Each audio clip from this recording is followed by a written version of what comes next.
أعوذ بالله من الشيطان الرجيم. بسم الله الرحمن الرحيم. وأما من بخل واستغنى وكذب بالحسنى فسنيسره للعسرى وما يغني عنه ماله إذا تردى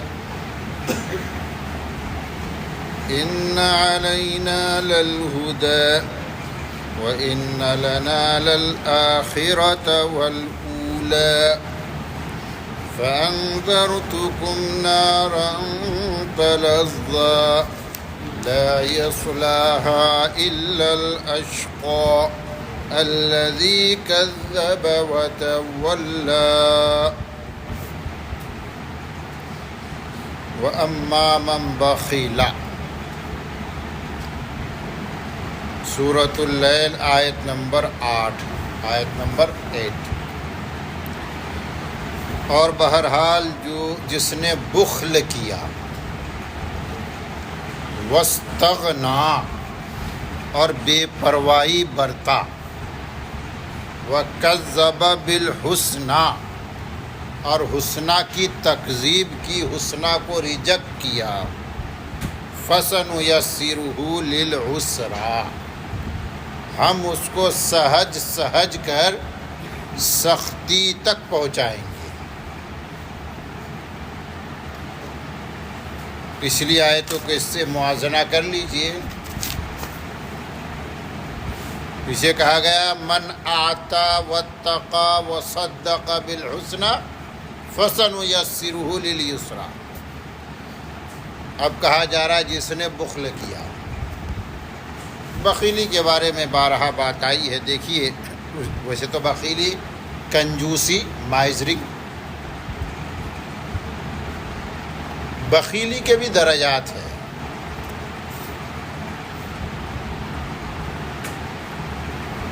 جیسے سخاوت کے درجات ہیں نا،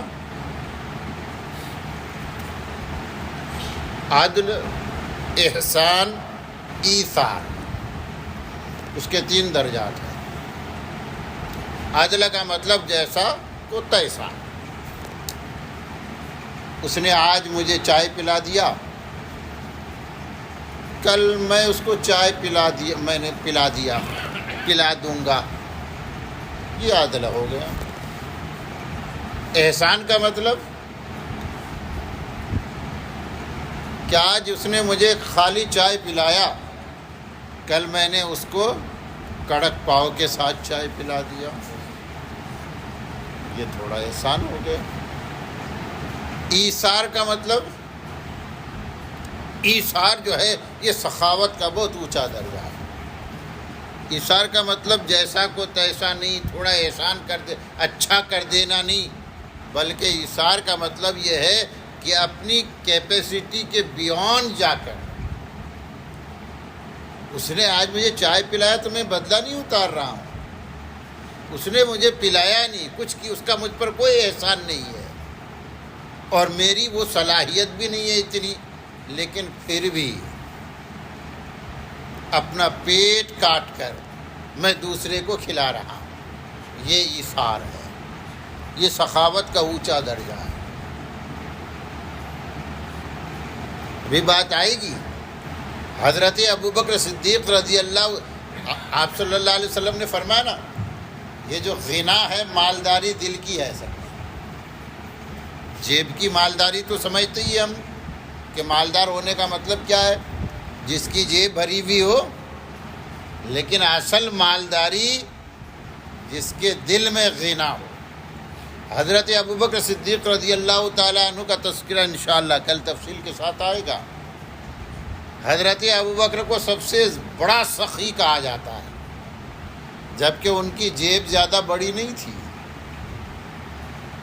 کیوں؟ ان کا دل بہت بڑا تھا. دل میں بڑی سخاوت تھی. تو ایک تو یہ درجہ ہو گیا. اس کا جو بخیلی جس کو کہتے ہیں نا، اس کے بھی درجات ہیں. ایک بخیلی جو بالکل حرام ہے. آدمی ایسا کنجوس ہو جائے مکھی چوس کہ جو فرض تقاضے ہیں، ضروری تقاضے ہیں، ان تقاضوں کو بھی پورا نہ کرے. مثلا زکوٰۃ ادا نہ کرے. اتنا بخیل ہے کہ وہ زکوٰۃ ادا نہیں کرتا، صدقہ فطر ادا نہیں کرتا،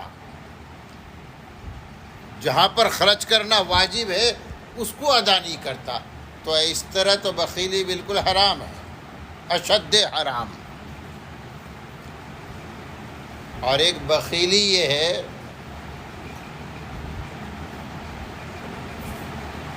کہ جہاں پر خرچ کرنا بہتر ہے، فرض و واجب نہیں ہے، مستحب کے اس میں آتا ہے، تو وہ آدمی ایسا ہے کہ صرف فرض ادا کرتا ہے واجب، باقی مستحبات کے موقع پہ خرچ بالکل نہیں کرتا.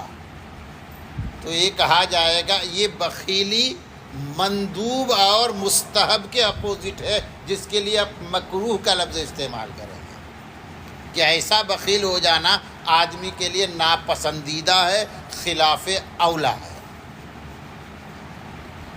اور ایک بخیلی وہ جس کو سماج اور معاشرت میں بخیلی سمجھا جاتا ہے، لیکن قرآن و حدیث کی اصطلاح میں وہ معیوب بخیلی نہیں ہے، جس کو عیب سمجھا جاتا ہے وہ نہیں. مثال کے طور پر ہم اب روزمرہ کے بول چال میں کبھی کبھی اس کو بھی بخیل کہہ دیتے ہیں جو فضول خرچی نہیں کرتا. اس نے شادی کیا، اپنے بیٹے کی شادی میں زیادہ بڑا لمبا چوڑا ولیمہ نہیں کیا، اس نے بہت مختصر سا کیا. تو ہمارے سماج میں کہتے وہ آدمی بڑا بخیل ہے، ہلکے میں نمٹا لیا. لیکن ہماری شریعت اس کو بخیل نہیں کہتی، چونکہ جہاں تک ولیمہ کا تعلق ہے، بڑا ولیمہ یہ فرض و واجب تو دور کی بات ہے، ولیمہ نفس ولیمہ سنت ہے، لیکن بڑا ولیمہ سنت نہیں ہے. وہ تو آپ کی حیثیت پر ہے، آپ کے مزاج پر ہے.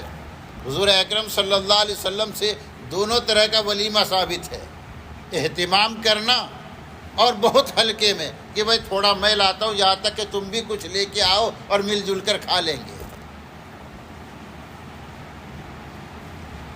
آپ نے ایک موقع پر فرمایا اولم ولو بشاۃ، ولیمہ کرو بھلے ہی وہ بکری سے کرنا پڑے. اب محدثین نے اس کے دو مطلب بتائے ہیں. ایک مطلب تو یہ ہے کہ اس کا کمتر درجہ کہ ایک بکری، بس ایک بکری. اونٹ کھانے والے جب ان کے یہاں بات آئی بکری، تو ہے نا اونٹ کے منہ میں زیرہ والی بات ہے، تو آپ نے فرمایا اگر اونٹ نہیں ذبح کر سکتے ہو تو بکری ہی ذبح کر کے ولیمہ کر لو، چھوٹا ولیمہ کر لو. اور بعض لوگوں نے اس کو تعظیم کے لے لیا، چونکہ عرب کے ماحول میں بکرا ملنا آسان نہیں تھا، اونٹ ملنا آسان تھا. یہ دوسرا پہلو ہے. تو فرمایا کہ اگر تم کو ولیمے کے لیے بکری ذبح کرنا پڑے تو کرو. تو دونوں باتیں ہیں. تو ایک تو ہمارے روزمرہ کے بول چال میں ہم کسی کو بھی بخیل کہہ دیتے ہیں، لیکن شریعت اس کو بخیلی نہیں مانتی. لیکن کوشش یہ کرے کہ مزاج، حضور کہتے ہیں نا یہ مزاج کے بخیلی سے پناہ مانگی گئی ہے. جو بخیلی ہے مال کی محبت، اصل میں اس کا جو بنیاد ہے مال کی محبت ہے. اللہ تعالیٰ اس سے ہم سب کی حفاظت فرمائے.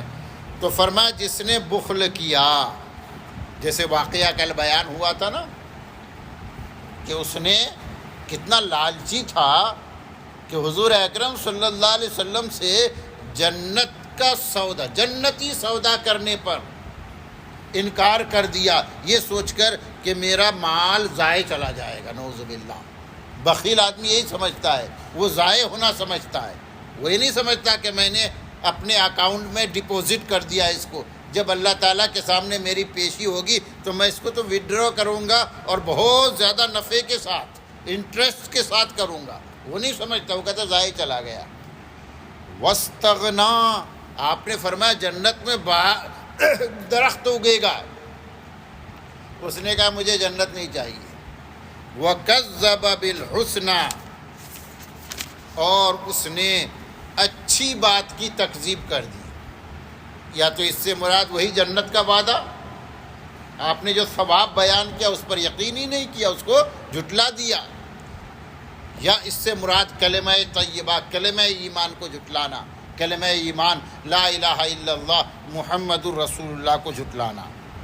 کہتا ہے جو ایسا ہوگا فَسَنُيَسِّرُهُ لِلْعُسْرَىٰ، اسرا سے آپ جہنم مراد لے لیجئے۔ کل اس کے بارے میں بات ہوئی تھی کہ ہم اس کو سہج کر جہنم تک پہنچا دیں گے۔ اللہ پہنچا دے گا مطلب اللہ تو مسبب ہے، تم اچھا بننا چاہو گے، جنتی بننا چاہو گے، اللہ جنت کے اسباب مہیا فرما دے گا، جنت کی توفیق دے دے گا، اعمال جنت کی توفیق دے دے گا۔ اور تم جہنم اپنے لیے پسند کرو گے تو اللہ تعالیٰ اس کے اسباب مہیا فرما دے گا، کیونکہ اللہ تو زبردستی کرتا نہیں نا۔ اللہ تمہاری چاہت پر ہے، تم کیا بننا چاہتے ہو، اللہ اس کے لیے راستے کھولے گا۔ عام لوگ عمر جیسے نہیں ہوتے، حضرت عمر کا معاملہ الگ تھا، کہتے ہیں نا حضرت عمر نے ارادہ ہی نہیں کیا تھا اسلام لانے کا، وہ تو اسلام مٹانے کے لیے نکلے تھے، لیکن کہتے ہیں نا کہ اللہ کی رحمت نے ان کو کھینچ لیا، اور اس کی وجہ یہ ہوئی کہ رسول اللہ صلی اللہ علیہ وسلم نے بہت ہی الہا و زاری کے ساتھ اللہ سے دعا مانگ کر عمر کو اپنے لیے مانگ لیا تھا۔ تو اللہ تعالیٰ نے آپ صلی اللہ علیہ وسلم کی دعا قبول فرمایا اور عمر کو کھینچ لیا۔ کدھر جا رہا ہے؟ اسلام کو مٹانے کے لیے، رسول اللہ صلی اللہ علیہ وسلم کے قتل کے لیے جا رہا ہے، تو اسلام کی طرف آ جا۔ تو کہاں پہنچ گئے؟ دار ارقم پہنچ گئے، اور وہاں پہنچ کر ننگی تلوار وہی ہاتھ میں ہے، گھر سے نکلے تھے مٹا دوں گا، ختم کر دوں گا، مار دوں گا، اور جب دار ارقم تک گھوم پھر کر پہنچے تو زبان پر کلمہ شہادت جاری تھا، اشہد ان لا الہ الا اللہ واشہد ان محمدا عبدہ ورسولہ۔ خیر، وما یغنی عنہ مالہ اذا تردی، یہ بھی قرآن نے کہہ دیا آگے، اور اس کے کام نہیں آئے گا اس کا مال جب وہ گرے گا۔ کہاں گرے گا یہ بتایا نہیں قرآن نے، انڈرسٹوڈ ہے، گرے گا یعنی جہنم میں گرے گا۔ جب وہ شخص اپنے کرتوت کی وجہ سے جہنم میں گرے گا، جہنم میں جائے گا، تو اس کا مال اس کے کام نہیں آئے گا کہ اس کے اکاؤنٹ میں لکھا تھا کہ یہ بلینر ہے، ٹریلینر ہے۔ کہتے ہیں دنیا کے مال سے وہ مرعوب نہیں کر سکتا، اس کا مال اس کے کام نہیں آئے گا، اور یہ قرآن نے بار بار بتایا ہے۔ کہتے ہیں مال بہت اچھی چیز ہے،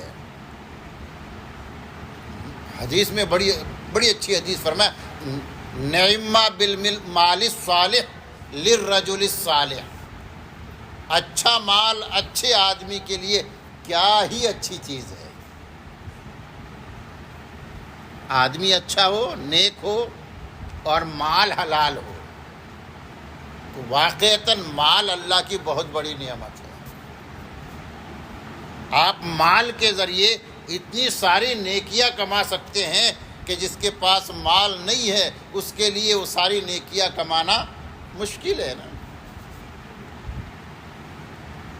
حضور اکرم صلی اللہ علیہ وسلم کے پاس کچھ غریب صحابہ آئے، انہوں نے شکایت کی، اللہ کے رسول ان کے پاس مال ہے، یہ مال خرچ کر کے اس درجے تک پہنچ جاتے ہیں کہ ہم نہیں پہنچ سکتے۔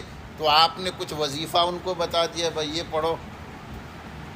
ان مالداروں کو پتہ چلا تو وہ بھی پڑھنے لگے۔ تو غریب صحابہ نے شکایت کی کہ اللہ کے رسول یہ تو معاملہ الٹا ہو گیا، آپ نے ہمارے لیے بتایا تو یہ بھی پڑھنے لگے۔ تو پھر آپ صلی اللہ علیہ وسلم نے سمجھایا، اس کا خلاصہ یہی ہے، یہ تو اللہ کی تقسیم ہے. کیا ہے؟ یہ تو اللہ کا فیصلہ ہے. تو مال کام آتا ہے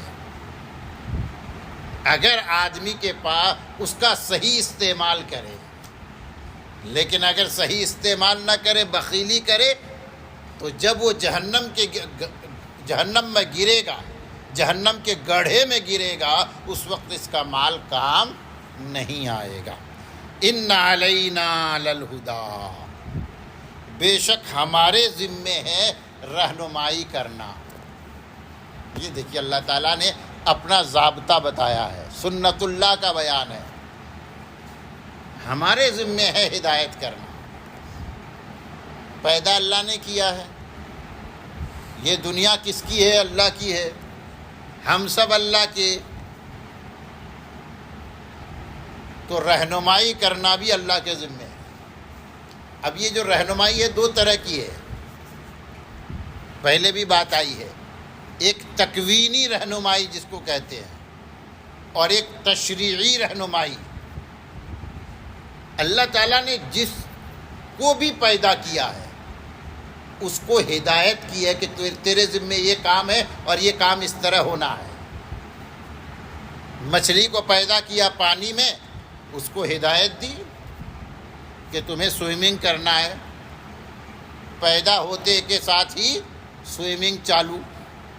پرندے کو پیدا کیا، پیدا ہونے کے ساتھ ہی فلائنگ چالو. یہ ہدایت ہے کہ یہ اس طرح کرنا ہے. بچہ، انسانی بچہ پیدا ہوتا ہے، اللہ نے ہدایت دی. بات آئی کہ اللہ نے ہدایت دی کہ تجھے کیسے ہونٹ ہلانا ہے اور کس طریقے سے تجھے اپنی دودھ پینا ہے، اپنے لیے غذا، اپنی غذا کا استعمال کیسے کرنا ہے اور کہاں پر تیری غذا رکھی ہے. یہ سب ہدایت ہے. ایک بزرگ نے بڑی اچھی بات کی. یہ ساری باتیں سمجھ میں آ جاتی ہے، ہر ایک کے سمجھ میں آتی. ہاں یہ بات تو ہے. کوئی تو طاقت ہے جس کی رہنمائی ہے، جس کی گائیڈنس ہے، ورنہ ایسا کیسے ہو سکتا ہے؟ کہتے یہ رہنمائی دنیا کی ضرورت ہے. یہ رہنمائی، یہ گائیڈنس دنیا کی ضرورت ہے. جب اللہ چند روزہ دنیا کی ضرورت کے لیے دنیا کی ہدایت عطا فرماتا ہے، تو آخرت جہاں کی زندگی ہمیشہ ہمیشہ ہے، ہمیشہ کی ہے، اس کی ہدایت کے لیے اللہ تعالیٰ ہدایت کا سامان مہیا نہیں فرمائے گا، یقیناً مہیا فرمائے گا. اس لیے اللہ تعالیٰ نے سب سے پہلے انسان کو سب سے پہلا نبی بنایا، تاکہ لوگوں کے لیے تشریعی ہدایت جو آخرت میں کام آنے والی ہے اس کا انتظام ہو جائے. تو اللہ نے تو یہ فرمایا ہمارے ہی ذمے ہے ہدایت دینا، ہمارے ذمے ہم کریں گے. اور دیکھیے یہ کمال کی بات، ایک نقطہ آپ سمجھ لیجئے. یہ جو اللہ کے قرب کے درجات ہیں، انعم اللہ علیہم من النبیین والصدیقین والشہداء والصالحین، یہ نیک لوگوں کے درجات بیان کیے. صالحین، صالحیت مطلب یہ بیس لائن ہے. صالح کا مطلب بیس لائن ہے. اب آدمی ترقی کرتا ہے تو اس کو شہادت نصیب ہو جاتی ہے، ترقی کرتا ہے تو صدیقیت نصیب ہو جاتی ہے. محنت کے بلبوتے پر وہ کیا بن جاتا ہے؟ صدیق بن جاتا ہے، ولایت کا سب سے اونچا درجہ. اور صدیقین کا سردار ابو بکر صدیق. اور اس سے اوپر جو ہے بالکل اونچا درجہ وہ نبوت کا ہے. اب سوال یہ ہے کہ کوئی محنت کر کے نبی بن سکتا ہے؟ نہیں بن سکتا. یہ وہابی ہے، یہ گاڈ گفٹیڈ ہے. کیوں؟ چونکہ نبی بھیجنا یہ اللہ کی ذمہ داری ہے. چونکہ نبی کے ذریعے ہدایت ملتی ہے، لوگوں کو ہدایت دینے کے لیے اللہ نبی بناتا ہے. اور یہ کام کس کا ہے؟ یہ ذمہ داری کس نے لی ہے؟ اللہ نے لی ہے. تو گویا کہ اللہ نے یہ فرما دیا نبی کون بنے گا یہ میں طے کروں گا. اس کے لیے تم محنت مت کرو نبی بننے کے لیے، محنت سے نبوت نہیں ملے گی، میرے انتخاب اور سلیکشن سے نبوت ملے گی۔ تو چونکہ اللہ کے ذمے ہدایت دینا ہے، اور ہدایت کا کہتے راہ بر اور راہ نما، عالم ہدایت بنا کر اللہ نے نبیوں کو بھیجا اور اپنے انتخاب سے بھیجا، سراسر اپنے انتخاب سے۔ بے شک ہمارے ذمے ہے ہدایت دینا۔ اور آگے فرمایا وَإِنَّ لَنَا لَلْآخِرَةَ وَالْأُولَىٰ، کل انشاءاللہ۔ الحمد للہ رب العالمین، والصلاة والسلام علی رسولہ النبی الکریم۔ اللہم انت السلام ومنک السلام، تبارکت یا ذا الجلال والاکرام۔ ربنا ظلمنا انفسنا وَإِن لَّمْ تَغْفِرْ لَنَا وَتَرْحَمْنَا لَنَكُونَنَّ مِنَ الْخَاسِرِينَ۔ یا اللہ ہمارے گناہ معاف فرما دے، یا اللہ ہماری خطائے لغزشیں معاف فرما دے، یا اللہ ہمیں اچھا انسان بنا دے، یا اللہ ہمیں اچھا انسان بنا دے، انسانیت ہم سب کے اندر ہم سب کو عطا فرما دے، اچھا مومن بنا دے، کامل ایمان و یقین والا بنا دے، ایمان کا اعلیٰ اور اونچا درجہ نصیب فرما دے۔ یا اللہ ہم سب کو نیک بنا دے، اپنے نیک بندوں میں شامل فرما۔ یا اللہ ہمارے لیے نیک بننا آسان فرما، یا اللہ ہمارے نیک ارادے اور تمنائیں پوری فرما، اس کے لیے اسباب مہیا فرما۔ یا اللہ بیماروں کو شفا عطا فرما، بہت سے لوگ بیمار ہیں، یا اللہ بیماروں کو شفا دینا یا اللہ تیری صفت ہے، یا اللہ شافی الامراض تیری ہی ذات ہے۔ یا اللہ بیماروں کو شفا عطا فرما دے، ہر قسم کے امراض سے شفا عطا فرما، خاص طور پر امراض مہلکہ سے ہم سب کی حفاظت فرما، ہم سب کو شفا عطا فرما، کمزوروں کو یا اللہ قوت عطا فرما، یا اللہ کمزوروں کو قوت عطا فرما، قوت کی سرچشمہ ذات تیری ہی ہے، یا اللہ تو اپنے کمزور بندوں کی مدد فرما، امت مسلمہ کے حال پہ رحم فرما، ہر فرد امت کی جان مال عزت و آبرو کی حفاظت فرما، آمین یا رب العالمین۔ سبحان ربک رب العزت عما یصفون وسلام علی المرسلین والحمد للہ۔